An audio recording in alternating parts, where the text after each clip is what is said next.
The Last Passenger, Part 1, The Night Drive. I've been driving for Ridgeride for almost 3 years now, long enough to see things most people never will. You spend enough nights behind the wheel, half past midnight, and you start to realize the world looks different when everyone else is asleep. The air feels heavier. The streetlights seem to flicker slower. And sometimes, you pick up people who don't quite belong. I live in a small town called Hollow's End, about 40 miles outside Bangor. It's the kind of place where fog rolls in off the lake and doesn't leave until noon, where everyone knows everyone, and secrets sit heavier than the rain. I started doing late-night rides because my insomnia made it pointless to try sleeping before 3 a.m. anyway. Most nights were dead quiet, a drunk college kid here, a bartender heading home there, nothing weird. Until the night of October 12th. It was a Tuesday. About 1:40 a.m., I was sitting in the parking lot of a 24-hour diner, sipping cold coffee and scrolling through ride requests. Then the ping came. Pickup, 2.1 miles. Passenger, E. Harrow. Destination, Old Creek Road. Part 2, The Passenger. Old Creek Road. That name already made my stomach twist. It's one of those half-paved, half-forgotten roads that wind through miles of dark pine forest. People say it used to lead to an old sawmill, long shut down after a fire in the 80s. Nobody lives out there now except maybe the odd hermit, or someone avoiding being found. Still, a ride's a ride. I accepted and drove through the mist, headlights cutting weakly through the fog. When I got there, she was already standing by the curb, no streetlights, just the glow from my high beams catching her face. She was young, maybe mid-20s, wearing a dark gray coat that looked too thin for the cold. Long hair, pale skin, the kind of stillness that makes you feel like she isn't breathing. She didn't wave or smile, just opened the back door and got in. "E. Harrow?" I asked. She nodded softly. "Yes, Old Creek Road, please." Her voice, that's what got me first. It sounded tired, not sleepy tired, soul tired. Part 3, The Road. I started the drive. The GPS said 30 minutes, all back roads. The silence stretched between us like a rope being pulled tighter. After a few minutes, I glanced in the rearview mirror. She was looking straight ahead, but not out the window, more like through it. Her eyes were glassy, unfocused, as if she were watching something I couldn't see. We drove for maybe 10 minutes before she spoke again. "Do you drive this late often?" "Yeah," I said. "Pays better at night. Fewer drunks too." She gave a small smile. "Fewer people in general."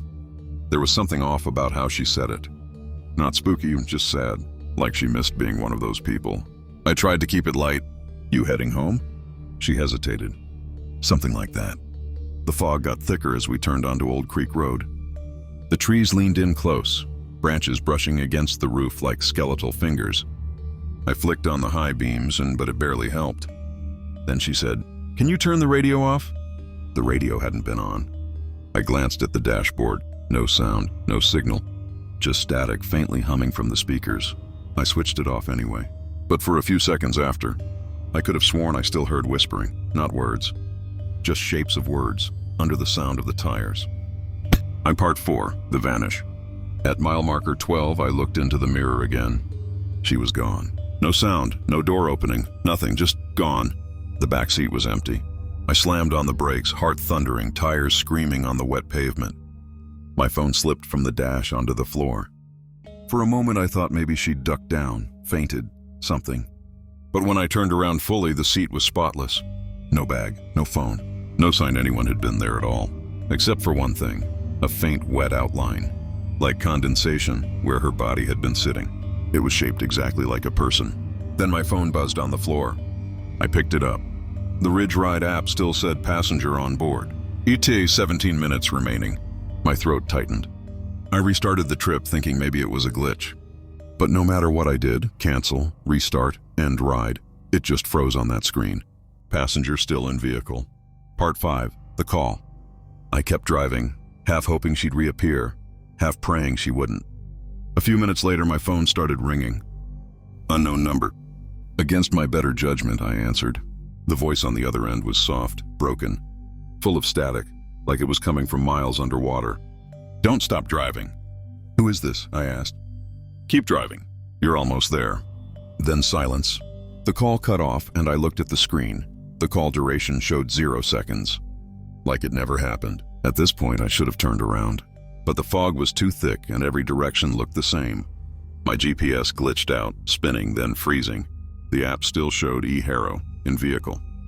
And then I smelled it, the faint scent of smoke and damp wood. Like something had burned long ago, but still lingered in the air.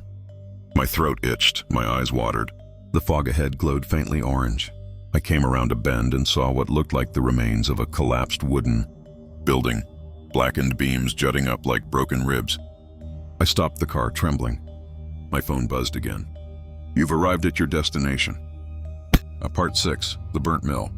I stepped out. The night air was colder now, heavy with the smell of ash. The woods around me were utterly silent. No crickets, no wind.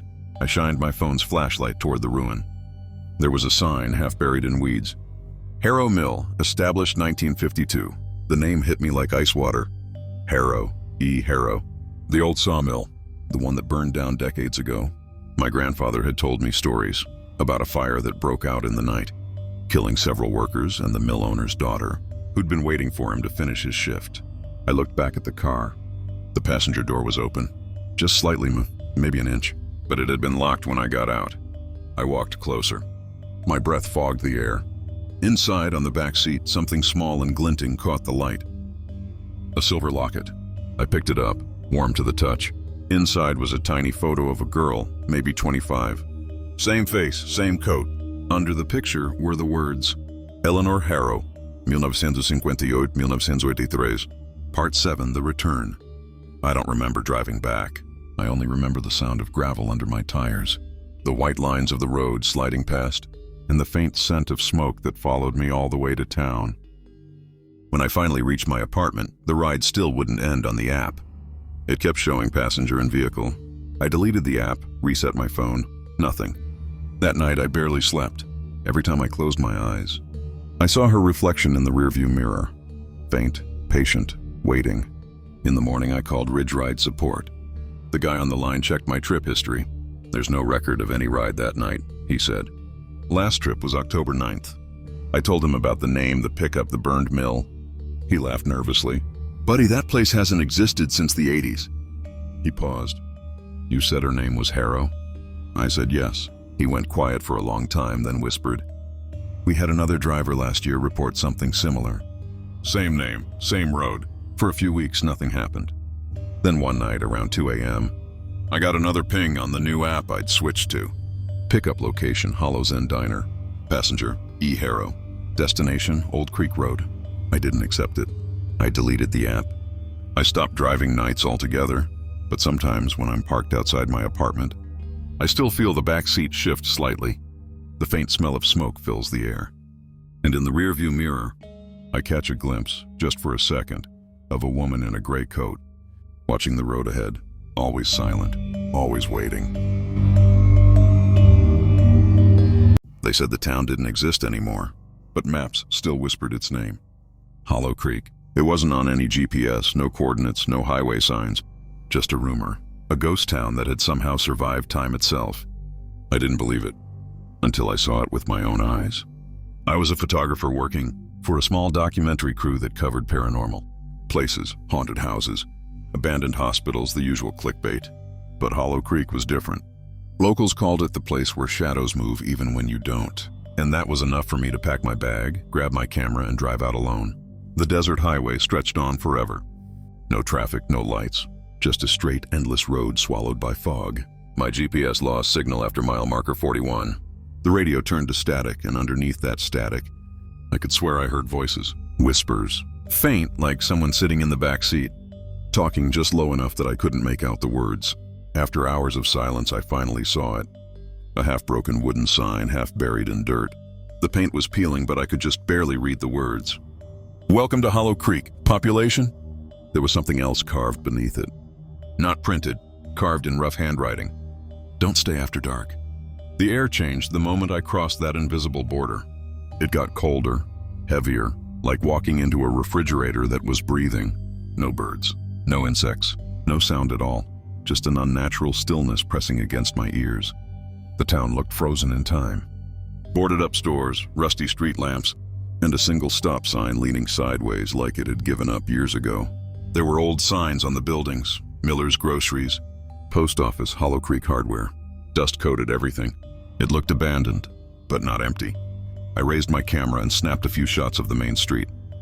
When I looked at the screen, the first few pictures were completely black. Then I saw something in one of them. At the far end of the street, a figure. Tall, thin, motionless. When I lowered the camera, there was nothing there. I told myself it was a trick of the fog, but deep down, I already knew better. As I walked down the street, I started to notice something strange. The shadows. They didn't move right. One cast from a lamppost stretched longer than it should have. Then it twitched, like something beneath the ground had shifted. Another shadow from a mailbox curved against the light, crawling slightly toward me before freezing again. I stopped walking. Everything was still, but I could feel it, the sensation of being watched. Not by eyes, but by the dark itself. A soft sound broke the silence, like fabric dragging across wood. It came from everywhere at once. I turned in a slow circle, flashlight shaking in my hand. When I pointed it at the buildings, the shadows froze. But as soon as the light drifted away, they moved again. I ran, straight into the nearest open doorway. It was a small 2-story house. Walls lined with peeling wallpaper and dust thick enough to choke on. The smell of mold hung heavy in the air. And that's when I noticed the footprints, fresh ones, leading across the floor toward a rocking chair that moved slightly back and forth. I whispered, "Hello?" From somewhere upstairs came a voice. Dry, brittle, like leaves scraping together. It said, "Don't stay after dark." The chair stopped, and I froze. That's when I saw it, my shadow on the wall beside the chair. It was still there, stretched long in the flashlight beam, but it wasn't still. Its head turned, and it was smiling. I stumbled back, hit the door, and bolted outside. The sky was darker now, not sunset, darker than that. The sun hadn't set. It had just vanished, like something had swallowed it whole. There were no stars, no moon, just blackness pressing down from every direction. My flashlight was the only thing keeping it back, and even that light looked weaker, smaller than it should have been. Something brushed against my ankle, cold, weightless. When I turned the light down, nothing was there. Then I heard the whisper again right next to my ear. "Don't let it touch you." I looked up and saw it, a shadow moving across the road, but there was no one to cast it. It slid along the pavement like liquid smoke, twisting and changing shape as it came closer. I ran. The flashlight beam shook violently as I sprinted down the street. Behind me, I could hear it, the sound of the dark moving. Not footsteps, not breathing, just the low hiss of something alive that shouldn't be. I dove into an old diner and slammed the door shut. For a second, I thought I was safe. Then I saw the cracks around the windows, and the darkness was leaking through them.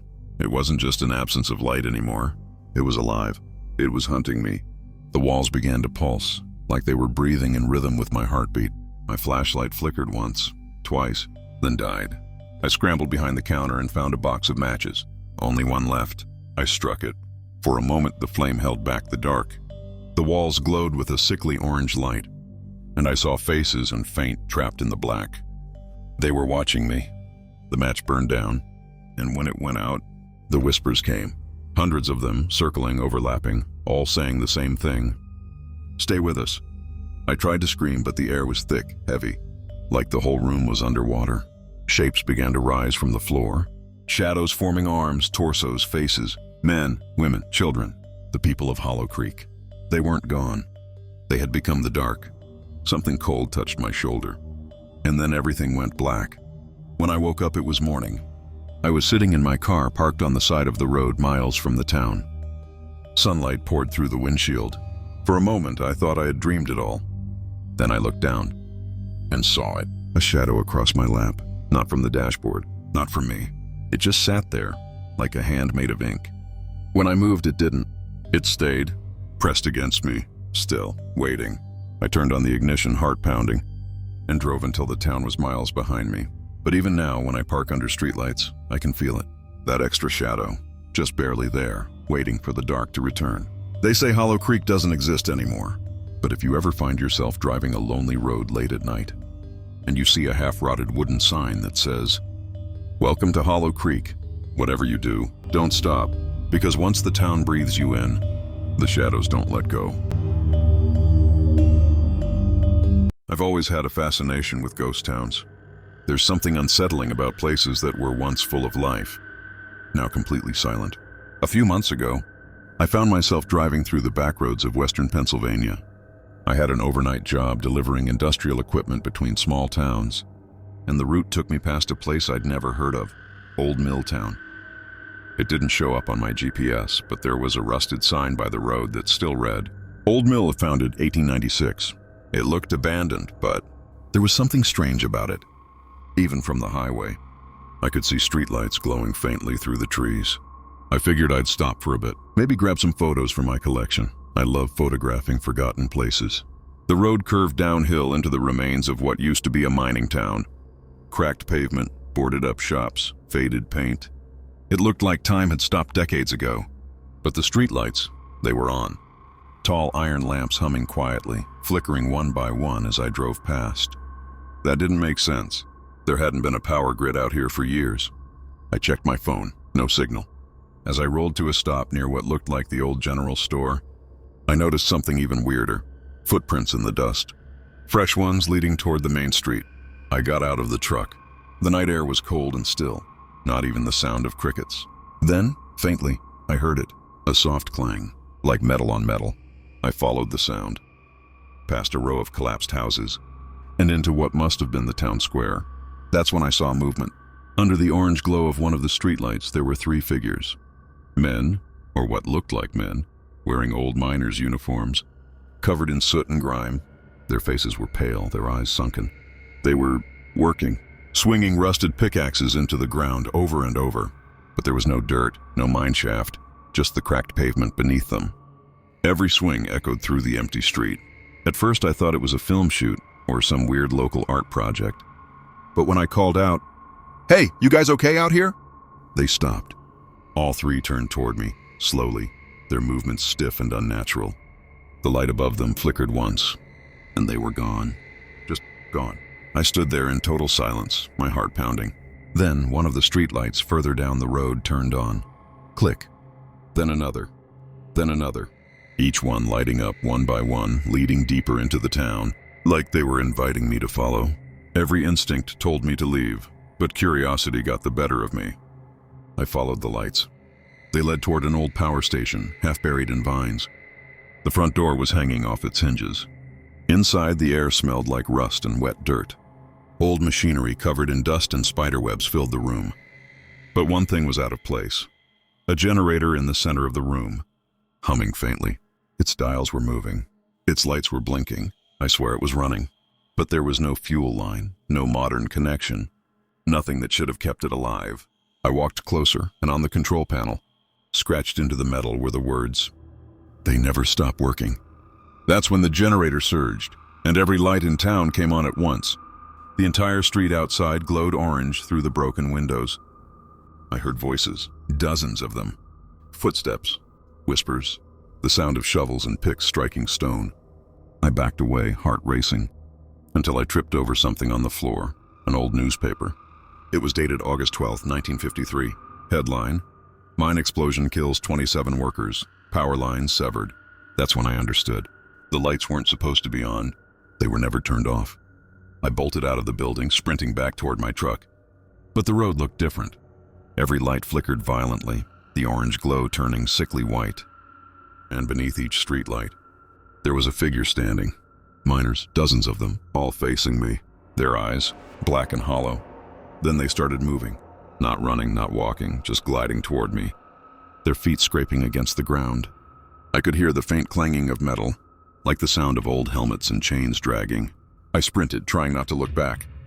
The lights behind me were flickering out one by one, plunging the street into darkness. I reached my truck, fumbled the keys, got inside, and slammed the door shut. As soon as I hit the headlights, they were gone. Every light in town went out at once. I didn't wait to question it. I drove out of there as fast as I could, gravel spraying behind me. When I finally reached the highway, my phone signal came back. I looked in the rearview mirror. The entire valley behind me was pitch black. Except for one thing. A single streetlight at the town's entrance flickered on. And under it, I swear I saw someone standing there, waving slowly. I never went back to Old Milltown, but last week I passed through that area again on another delivery. The sign for the old town was gone. Still, out of curiosity, I pulled over that night. And in the distance, faint through the trees, I could see the orange glow of streetlights. Still flickering, still waiting.